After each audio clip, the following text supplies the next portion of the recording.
Assalamualaikum warahmatullahi wabarakatuh. Perkenalkan, nama saya Mahlida Ridanti SPD dengan NIM 858333965, jurusan PG PAUD, Universitas Terbuka Banjarmasin. Hari ini saya akan membahas tentang peran filsafat dalam memperkuat ilmu. Seringkali kita bertanya mengapa seorang yang berada di bidang pendidikan perlu belajar filsafat. Karena pendidikan itu bukan hanya sekedar mengajar di kelas, melainkan sebagai usaha memberikan ilmu pengetahuan.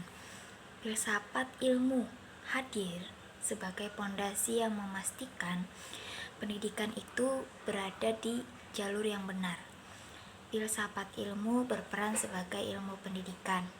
Filsafat ilmu dan pendidikan berjalan beriringan dan terus-menerus saling melengkapi, di mana dalam hal mencermati persoalan-persoalan pendidikan, ilmu pendidikan diawasi oleh filsafat ilmu sebagai eksistensi, keilmiahan, dan nilai dari pendidikan semakin kuat dalam memediasi persoalan pendidikan. Sebaliknya, filsafat tentu ditunjang oleh pendidikan yang bermakna dan bernilai agar tubuh pengetahuan. Filsafat ilmu semakin kuat dan sehat dalam fungsinya sebagai pisau keilmuan. Kemampuan filsafat ilmu dalam membongkar dan menyusun pengetahuan pendidikan akan menjadikan ilmu pendidikan dan dunia pendidikan semakin kokoh, dan perkembangan ilmu pendidikan menjadikan filsafat ilmu sebagai pisau bermata tiga yang lebih tajam. Pertama, ontologi. Ontologi ini adalah cabang filsafat yang membahas apa yang ada dan hakikat realitas, termasuk hubungan antara materi dan pikiran. Objek kajian ilmu. Apa yang menjadi kajian ilmu? Ketika pendidik melihat anak, apakah anak ini seperti kertas yang kosong atau mereka sudah mempunyai potensi sejak lahir?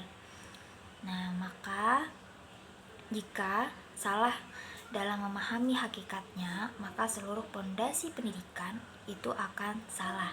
Kedua, epistemologi. Epistemologi ini adalah bagaimana kita mengetahui sesuatu, termasuk sumber, metode, dan validitas pengetahuan. Pada epistemologi membahas bagaimana proses terjadinya ilmu, apakah dalam peran ilmu itu cukup dengan metode ceramah atau interaksi satu arah, atau harus diskusi interaksi dua arah dengan anak didik. Nah, epistemologi ini menekankan cara pengetahuan dan mencari kebenaran dari pengetahuan tersebut. Kebenaran ilmiah yang didapat pun harus dipertanggungjawabkan. Ketiga, itu adalah aksiologi. Aksiologi ini adalah nilai, etika, dan tujuan dari pengetahuan. Apa tujuan dari pemberian ilmu? Apakah pendidik menginginkan untuk menciptakan tenaga kerja atau membentuk manusia yang berkarakter baik?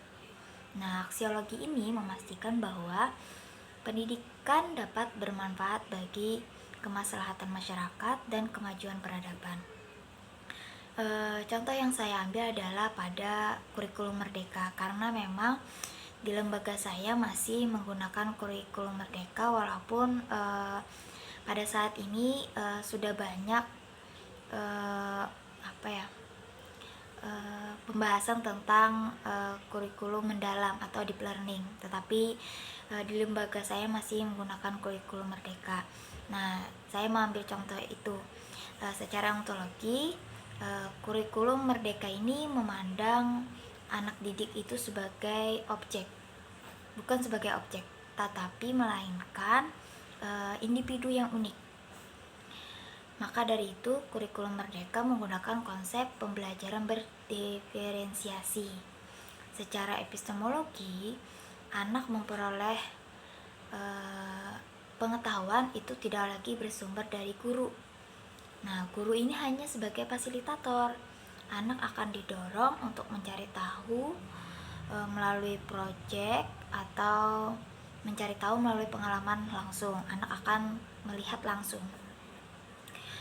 Secara aksiologi, ketika akhir dari proses pencarian ilmu, tujuan akhirnya bukanlah sebuah angka, melainkan guru menginginkan pengetahuan itu dapat memberikan penguatan karakter untuk anak. Guru mengharapkan ilmu yang dipelajari mereka dapat bermanfaat dalam pembentukan moral dan kontribusi anak di lingkungan sekitar.